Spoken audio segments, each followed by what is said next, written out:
Boker Tov, Shavua Tov, Baruch Hashem. On a eu une bonne nouvelle ce matin. Nos alliés, les Américains, ont enfin attaqué, se sont associés à notre lutte contre la tête du serpent, contre l'Iran. Nous sommes par l'achat de Korach. On raconte que le cousin de Moshe Rabbeinu, Korach, s'est permis de faire une lutte contre Moshe Rabbeinu, un coup d'État. Et on raconte que finalement, Korach et toute son assemblée ont été avalés par la terre. Parce qu'en ce moment, on voit que l'Iran, et tout ce qu'ils avaient prévu de faire, finalement, tout a été enterré, englouti en dessous de la terre. Mais comment Korach s'est permis de pouvoir aller contre Moshe Rabbeinu, qui était le chef de la génération? Parce que moi, en réalité, c'est lié par rapport à la paracha précédente de Shlach Lecha. On a vu que, on a dit aux explorateurs qu'il ne faut pas rester dans le désert, seulement dans l'étude de la Torah, mais rentrer en Eretz Israël pour accomplir les mitzvot concrètes avec la terre.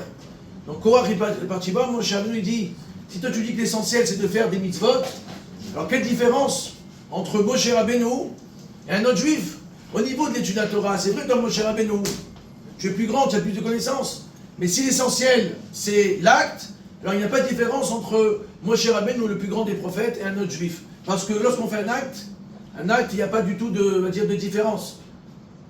Et là, qu'est-ce qu'il a répondu Moshe Rabbeinu? Il dit Boker veyoda shetam shabot. C'est vrai qu'au niveau de l'acte, on est tous pareils. Mais il n'y a pas seulement là, il y a quoi? Il y a la kavana. Au niveau de la kavana, Moshe Rabbeinu a une plus grande kavana, plus grande intention que tout le reste du peuple juif.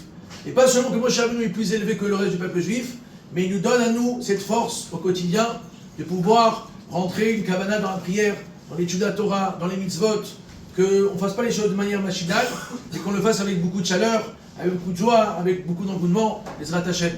Et par providence divine, par Shem Korach, elle tombe la semaine de Gimel Tammuz. Shabbat, c'est la loi du Rabbi.